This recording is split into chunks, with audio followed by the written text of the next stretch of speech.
Hi friends, welcome to DHANA'S Global Cuisine. Subscribe பண்ணலன்னா subscribe பண்ணிவிடுங்க நம்ம சேனலுக்கு. இன்றைக்கி பார்க்க போகிறது அண்டா பிரியாணி, அதாவது முட்டை பிரியாணி.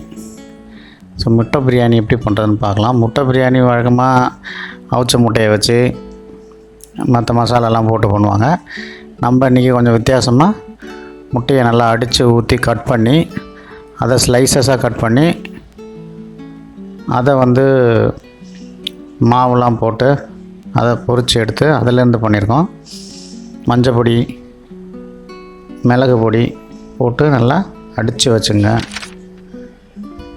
இல்லை நம்ம பச்சை மிளகா அதெல்லாம் கூட நறுக்கி போடலாம். கொஞ்சம் வெங்காயம், பச்சை மிளகா லைட்டாக நறுக்கி போட்டு கூட அது மாதிரி வேக வச்சு எடுக்கணும். இதை கிட்டத்தட்ட நம்ம ப்ரான் கடித்து சாப்பிட்ற டேஸ்ட்டு வருன்றதுக்காக நம்ம அதெல்லாம் போடாததுக்கு உப்பு, மிளகு பொடி போட்டிருக்கோம். ஸோ இது மாதிரி ஒரு கண்டெய்னரில் நெய் தடவிட்டு கீழே இல்லை வேறு ஒரு பாத்திரத்தில் இது மாதிரி ஒரு தண்ணிக்கு உள்ளே வச்சு நல்லா வெந்து வந்துடும். ஸோ அது செக் பண்ணிங்க உள்ள நல்லா என்டையர் இது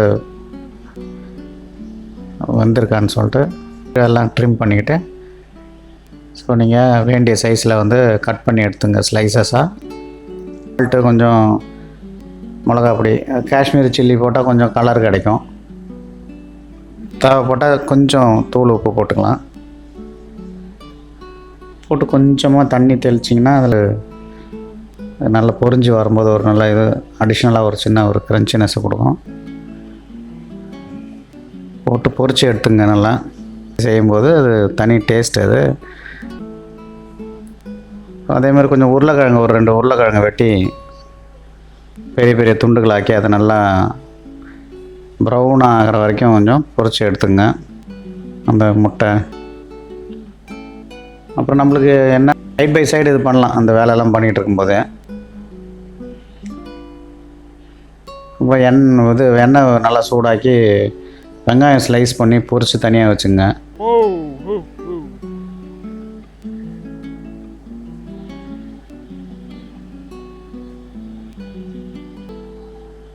சும்மா அப்படி போட்டு எடுத்துக்கிட்டால் போதும். பிரியாணிக்கு என்னென்ன வேணுமோ அதெல்லாம் போட்டுக்கிட்டேன். கொஞ்சம் மெல்லிசாக உடச்சி போட்டிருக்கேன். நான் ஆல்ரெடி ரைஸில் கொஞ்சம் போட்டு வடிச்சிருக்கேன். அந்த வாசனை இருக்கும், பிரியாணியோட வாசனை. அதில் உப்பும் போட்டு வச்சுருந்தேன் நான் ரைஸில். பிரியாணிக்கு என்ன பண்ணுறோமோ அதே மாதிரி போட்டு வதக்கிக்கிட்டு நல்லா கொஞ்சம் வதங்கி வந்ததும் இஞ்சி பூண்டு விழுது,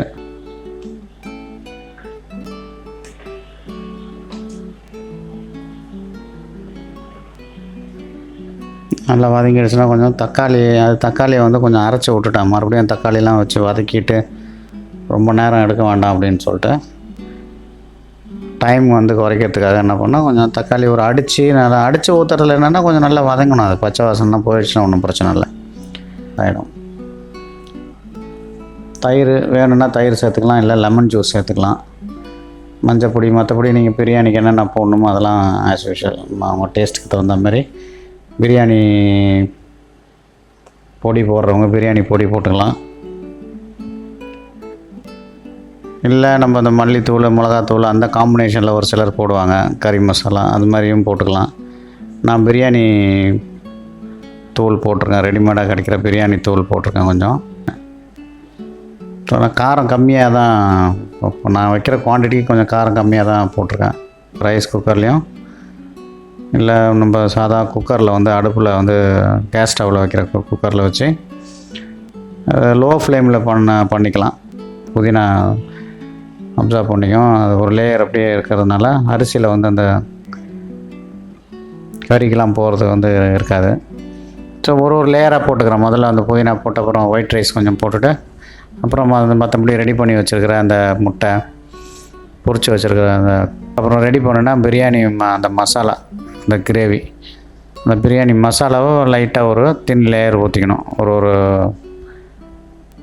வாட்டி அந்த ரைஸ், ஒயிட் ரைஸ்க்கு இடையில அதில் வறுத்த வெங்காயம் மற்ற இன்னொரு வாட்டி அதே மாதிரி எல்லாம் கண்டினியூ பண்ண ஊற்றி மூடிடுறேன். ஸோ அது என்ன ஆகும், நம்ம பண்ணிகிட்டு இருக்கும்போது என்ன ஆச்சு, நான் அந்த வார்ம் மோடுக்கு மாறிடுச்சு. ஏன்னா தண்ணிலாம் உள்ளே இல்லை. அது வார்ம் மோடுக்கு மாறிட்ட பிறகு ஒரு மிஞ்சி போனால் ஒரு 2-3 மினிட்ஸ் இருக்கும். அதுக்கப்புறம் அது வார்ம் மோடுக்கு வந்துடும். அதில் வந்து ஒரு 15 நிமிஷம் வைக்கணும். வச்சா நம்ம அது பாருங்கள் எவ்வளோ ஃபஸ்ட் கிளாஸாக இருக்குது பாருங்கள். ரைஸ் கீஸ்லாம் உடையாதீங்க. பிரமாதமாக இருக்குது பாருங்கள். ஸ்மெல்லு கமன்னு இருக்குது.